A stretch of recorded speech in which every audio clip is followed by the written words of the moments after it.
മുത്തശ്ശിയുടെ 16 അടിയന്തിരം ഭംഗിയായി കഴിഞ്ഞു. ഈ ദിവസങ്ങളിലെല്ലാം അളക വലിയ മംഗലം തറവാട്ടിൽ തന്നെയായിരുന്നു. കൂട്ടിന് പൂജയുമുണ്ട്. അവളുടെ കാര്യങ്ങൾ നോക്കാൻ ഇന്ദിരയും ആമിയും ഒരുപോലെ ശ്രദ്ധാലുക്കളാണ്. ദിവസങ്ങൾ മെല്ലെ മെല്ലെ നീങ്ങുകയാണ്. അളക ഇപ്പോൾ ഇന്ദിരയ്ക്ക് മാത്രമല്ല ദത്തനും പ്രിയപ്പെട്ടവളാണ്. ആരെങ്കിലും ദത്തന്റെ വീൽചെയർ ഉരുട്ടി പുറത്തേക്ക് എത്തിച്ചു കഴിഞ്ഞാൽ പിന്നെ തൊടിയിലെല്ലാം അയാളെ കൊണ്ടു നടക്കുന്നത് അളകയാണ്. ഗർഭാവസ്ഥയുടെ പ്രാരംഭഘട്ടം ബുദ്ധിമുട്ടുകൾ ഒന്നുമില്ലെങ്കിലും 3 മാസത്തേക്ക് ഓഫീസിൽ വരേണ്ടതില്ലെന്ന് ആയുഷ് നിർദ്ദേശിച്ചിട്ടുണ്ട്. ജീവിതം എത്ര മാധുര്യമുള്ളതാണെന്ന് ശരിക്കും അനുഭവിച്ചറിയുകയായിരുന്നു ദത്തൻ. പല പല തെറ്റുകൾ ചെയ്തിട്ടുണ്ടെങ്കിലും അതൊന്നും ഒരിക്കൽ പോലും അയാളുടെ മനസ്സിനെ നോവിച്ചിട്ടില്ല. എന്നാൽ ഇന്നിപ്പോൾ ആമിയെ ഒരു നോക്ക് കാണാനും അവളോട് തെറ്റ് പറഞ്ഞ് മാപ്പപേക്ഷിക്കുവാനും അയാളുടെ മനസ്സ് കൊതിച്ചു തുടങ്ങി. എന്നാൽ ഒരിക്കൽ പോലും അയാളെ കാണണമെന്നുള്ള ആഗ്രഹം ആമിക്കുണ്ടായില്ല. ആമിയോട് ദത്തൻ ചെയ്ത തെറ്റുകളെക്കുറിച്ച് വ്യക്തമായി അറിയില്ലെങ്കിലും ഇന്ദിരയ്ക്കിപ്പോൾ ചിലതൊക്കെ അറിയാം. അതുകൊണ്ട് ആമി ഇപ്പോൾ ദത്തനെ കാണാൻ വരാത്തതിനെ ചൊല്ലി ഇന്ദിരയ്ക്കൊരു പരാതിയുമില്ല. ഇടയ്ക്ക് അളകയെ കാണാൻ ജോണും കൂടെ ജൂലിയും വലിയ മംഗലത്തേക്ക് വരാറുണ്ട്. പപ്പയെയും അമ്മയെയും ഒരുമിച്ച് കാണുമ്പോൾ അളകയിൽ ഒരുപാട് സന്തോഷമുണ്ടാവുമെങ്കിലും ചില നിമിഷങ്ങളിൽ അവൾക്ക് ഹരിപ്രസാദിനെയും സീതയെയും ഓർമ്മ വരും. അന്നേരം അളകയുടെ മിഴികൾ നിറഞ്ഞു തുളുമ്പും. കാര്യം അറിയുന്നത് കൊണ്ട് എന്തിനാ വിഷമിക്കുന്നത് എന്ന് അവർ രണ്ടുപേരും ചോദിക്കാറില്ല. എത്ര തന്നെ തങ്ങൾ സ്നേഹിച്ചാലും അവളുടെ മനസ്സിൽ പ്രഥമ സ്ഥാനം ഹരിപ്രസാദിനും സീതയ്ക്കുമാണെന്ന് അവർക്ക് രണ്ടുപേർക്കും നന്നായി അറിയാം. തങ്ങളുടെ മകളെ സംരക്ഷിക്കാനുള്ള തീരുമാനം ഹരിപ്രസാദിൽ നിക്ഷിപ്തമായിരുന്നു. തങ്ങൾക്ക് മകളെ നഷ്ടപ്പെടുത്തിയ വിധി തന്നെയാണ് അവർക്കൊരു മകളെ വളർത്താനായി കൊടുത്തതും. അതേ വിധി തന്നെയാണ് അവളെ തങ്ങളുടെ കയ്യിൽ തിരികെ എത്തിച്ചതും. കർത്താവ് ഈശോ മിശിഹ വെറുതെയൊന്നും പ്രവർത്തിക്കില്ലല്ലോ. അങ്ങനെ ചിന്തിച്ചുകൊണ്ട് അയാൾ മുകളിലേക്ക് നോക്കി കുരിശു വരച്ചു. വേണുവിൻ്റെയും ജൂലിയുടെയും കല്യാണക്കാര്യത്തിൽ തീരുമാനമായി. അതെത്രയും വേഗം നടത്തണമെന്ന് ദത്തൻ്റെ തീരുമാനമായിരുന്നു. മാത്രമല്ല തറവാടിനോട് ചേർന്ന് 50 സെന്റ് ഭൂമിയും അതിലൊരു ചെറിയ വീടും വേണുവിൻ്റെ പേർക്ക് എഴുതി കൊടുക്കാൻ തീരുമാനമായി. അതിൻ്റെ ആവശ്യമില്ലെന്നാണ് വേണുവിൻ്റെ അഭിപ്രായം. കല്യാണമൊക്കെ ആകുമ്പോൾ സ്വന്തമായി ഒരു ഇരിപ്പിടം ആവശ്യമാണെന്ന് എല്ലാവരും പറഞ്ഞതോടെ വേണുവും അതിന് സമ്മതിച്ചു. വേണുവിൻ്റെയും ജൂലിയുടെയും കല്യാണത്തിന് മുൻപ് ആമിയെ ഞാൻ എൻ്റെ വീട്ടിലേക്ക് കൂട്ടിക്കോട്ടെ എന്ന് ചോദിക്കാനായി ജോൺ വലിയമംഗലം തറവാട്ടിലെത്തി. ആർക്കും അതിൽ എതിർപ്പുണ്ടായിരുന്നില്ല. പള്ളിയിൽ വച്ചോ അമ്പലത്തിൽ വച്ചോ ആമിയുടെ കഴുത്തിൽ മിന്നുകെട്ടാൻ ജോൺ ആഗ്രഹിച്ചില്ല. അതിന് കാരണവുമുണ്ട്. ഒന്നാമത്തെ കാരണം, പള്ളിയിൽ വച്ച് വികാരിയച്ഛൻ്റെ നേതൃത്വത്തിൽ കല്യാണം കഴിക്കണമെങ്കിൽ ആമി ക്രിസ്ത്യൻ മതം സ്വീകരിക്കണം. അങ്ങനെ ഒരു മതം മാറ്റം ജോണിന് സ്വീകാര്യമല്ല. ഓരോരുത്തരും അവരവർ വളർന്ന അവരവർ വിശ്വസിച്ച മതത്തിൽ തന്നെ ജീവിതം മുന്നോട്ട് കൊണ്ടുപോകട്ടെ. ഒരാളെ സ്നേഹിച്ചതിൻ്റെ പേരിൽ സ്വന്തം ഇഷ്ടാനിഷ്ടങ്ങളെ മാറ്റിവെക്കേണ്ട യാതൊരു കാര്യവുമില്ല എന്ന ചിന്താഗതിയാണ് ജോണിൻ്റേത്. ഇനി അമ്പലത്തിൽ വച്ചാണ് താലി കെട്ടുന്നതെങ്കിൽ നേരെ തിരിച്ചുമാകേണ്ടി വരും. ജോൺ ഹൈന്ദവ മതം സ്വീകരിക്കേണ്ടി വരും.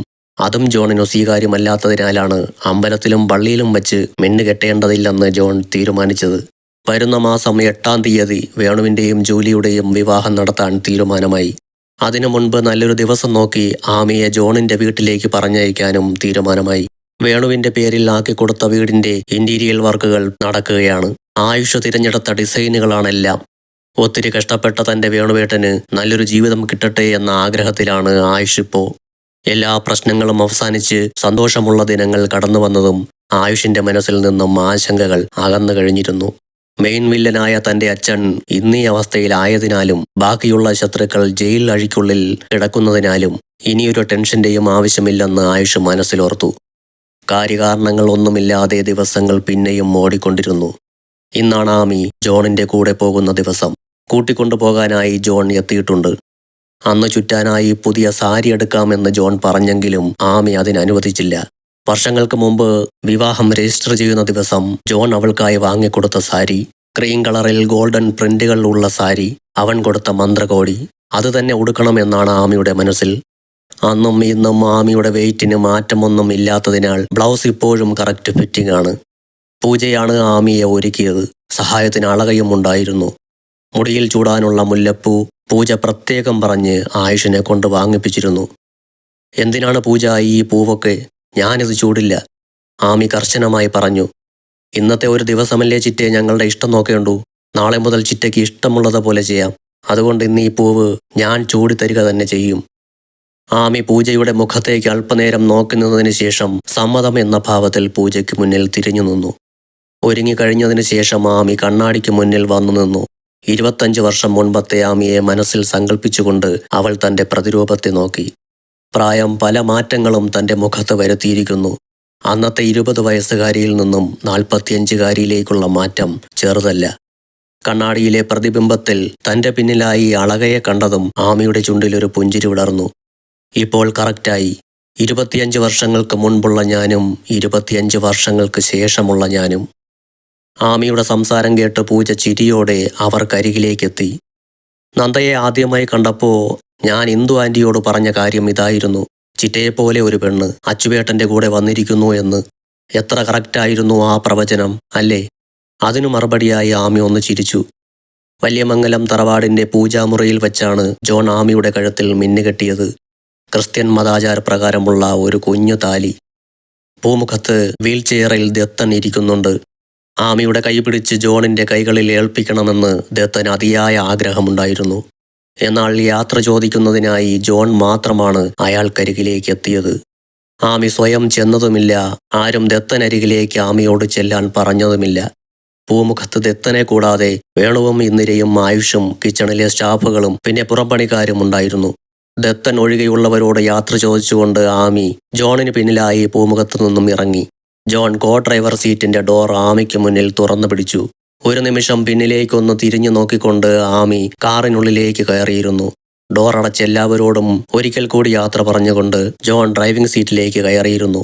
ഇന്ദുവും അളകയും പൂജയും ആമിയുടെ ഡോറിനടുത്ത് വന്നു നിൽക്കുന്നുണ്ടായിരുന്നു. കാർ ഇളകിയതോടെ നിറഞ്ഞ മിഴികളോടെ ആമി എല്ലാവരെയും ഒരിക്കൽ കൂടി നോക്കി. പിന്നെ മുന്നിലേക്ക് ദൃഷ്ടി പായിച്ചിരുന്നു. ഗേറ്റ് കടന്ന ആ കാർ ഒഴുകി നീങ്ങുന്നത് നീർവന്ന് മൂടിയ മിഴികളോടെ പൂജ നോക്കി നിന്നു. ജോണിന്റെ കാർ നീങ്ങിയതും ആയുഷ് തൻ്റെ കാറിന് നേർക്ക് നടന്നു.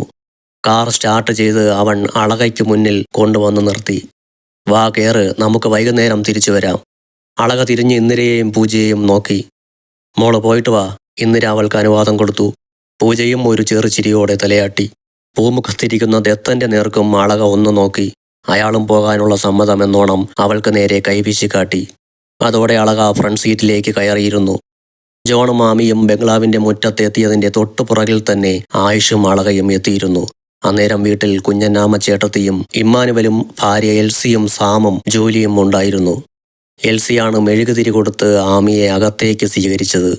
ആമിയുടെ ഒപ്പം അളകയെ ചേർത്ത് പിടിച്ചുകൊണ്ടാണ് ജോൺ അകത്തേക്ക് കയറിയത്. ഉള്ളിലെ കർത്താവിൻ്റെ തിരുരൂപത്തിനു മുന്നിൽ ആമി മെഴുകുതിരി കത്തിച്ചു വെച്ചു. അതിനുശേഷം കണ്ണടച്ച് പ്രാർത്ഥിച്ചു. അപ്പോൾ അവളുടെ ഇടവും വലവും ജോണും അളകയും ഉണ്ടായിരുന്നു. പ്രാർത്ഥന കഴിഞ്ഞ് തിരിഞ്ഞതും ആ വീട്ടിലുള്ളവരെല്ലാം അവരുടെ പുറകിൽ തന്നെ ഉണ്ടായിരുന്നു. എല്ലാ മുഖങ്ങളിലും അന്നേരം സന്തോഷമായിരുന്നു നിറഞ്ഞു നിന്നിരുന്നത്. ഉച്ചയ്ക്ക് എൽസിയുടെ നേതൃത്വത്തിൽ വിഭവസമൃദ്ധമായ ഭക്ഷണം ഒരുക്കിയിരുന്നു. ആമി സോഫയിൽ ഇരിക്കുകയായിരുന്ന കുഞ്ഞന്നാമ്മയുടെ അരികിലേക്ക് ചെന്നിരുന്നു. ശുഷ്കിച്ച കൈകളാൽ അവരവളെ പൊതിഞ്ഞു പിടിച്ചു. മിഴികളിൽ നിന്നും കണ്ണുനീർ ഒഴുകുന്നുണ്ടായിരുന്നു. ആ കണ്ണീർ സ്നേഹത്തിൻ്റെതാണെന്ന് മനസ്സിലാക്കിയതും ആമിയുടെ ചുണ്ടിൽ ഒരു പുഞ്ചിരി വിരിഞ്ഞു. ഉച്ചയ്ക്ക് എല്ലാവരും ഒരുമിച്ചിരുന്നാണ് ഭക്ഷണം കഴിച്ചത്. അന്നേരം എല്ലാവരുടെ കണ്ണിലും സന്തോഷം നിറഞ്ഞു നിന്നിരുന്നു. ഭക്ഷണത്തിന് ശേഷമാണ് ആമി ഡ്രസ്സ് മാറുന്നതിന് വേണ്ടി ജോണിൻ്റെ മുറിയിലെത്തിയത്. ആമിയുടെ കൂടെ അളകയും ജൂലിയും ഉണ്ടായിരുന്നു. ജൂലിയാണ് ആമിയുടെ ഡ്രസ്സുകൾ കബോർഡിൽ ഉണ്ടെന്ന് കാണിച്ചു കൊടുത്തത്.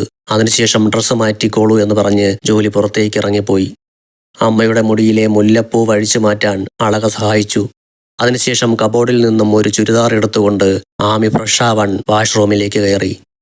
ആയുഷ് റൂമിലേക്ക് എത്തി നോക്കുമ്പോൾ അളക ബെഡിലിരിക്കുന്നുണ്ട്. നീ എന്താ ഇവിടെ? അവൻ ചോദ്യഭാവത്തിൽ നോക്കി. ഇതെൻ്റെ പപ്പയുടെ മുറിയാ, എനിക്കെന്താ ഇവിടെ ഇരുന്നാല്? അളക നിഷ്കളങ്ക ഭാവത്തിൽ ചോദിച്ചു. അത് സമ്മതിച്ചു. നിന്റെ പപ്പയുടെ മുറിയാണെന്നും പറഞ്ഞ് സ്വാതന്ത്ര്യത്തിൽ ഇന്നലെ വരെ കയറാമായിരുന്നു. എന്നാൽ ഇന്ന് വളരെ നാളുകൾ അകന്നു കഴിഞ്ഞതിന് ശേഷം ഒരുമിച്ച ദമ്പതിമാരുടെ മുറിയാണ്. അവർക്ക് പലതും ചോദിക്കാനും പറയാനുമുണ്ടാകും. അതുകൊണ്ട് എൻ്റെ പൊന്നുമോളിങ് പോരെ. ആയുഷിൻ്റെ മുഖത്തേക്ക് നോക്കി പുരികം ചുളിച്ചുകൊണ്ട് അളക ബെഡിൽ നിന്നും എഴുന്നേറ്റു. പിന്നെ എനിക്കൊരളിയനെ എത്രയും പെട്ടെന്ന് കിട്ടണമെന്നാണ് എൻ്റെ ആഗ്രഹം. എൻ്റെ കുഞ്ഞ് അതിന് തടസ്സം നിൽക്കാതെ ഇങ്ങ് വന്നേ.